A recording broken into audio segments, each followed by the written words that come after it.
في الدقيقة الأولى كل أصوات جماهير ليفربول اللي زحفت ورا فرقتها في ملعب أتاتورك في اسطنبول اختفت تماما لما مالديني سجل الهدف الأول عشان يعلن عن تقدم الميلان على ريدز ليفربول 1-0، قبل ما كريسبو يسجل هدفين قبل نهاية الشوط الأول عشان ينتهي الشوط الأول 3-0.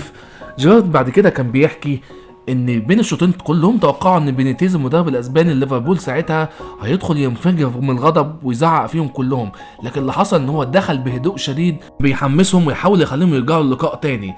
واللي حصل الشوط التاني هو اقوى ريمونتادا في نهائي دوري ابطال اوروبا. ليفربول في 6 دقايق قدرت تتعادل 3-3 بثلاث اهداف. في الدقيقه 54 جيرارد، الدقيقه 56 سميتشر، الدقيقه 60 الونسو من ضربه جزاء، وينتهي الماتش بالتعادل ويلعبوا ضربات جزاء عشان شيفتشينجو يضيع الضربة الأخيرة ويصعد ليفربول لمنصة التتويج ويشيلوا الكاس الغالية في أعظم نهائي دوري أبطال أوروبا لحد دلوقتي.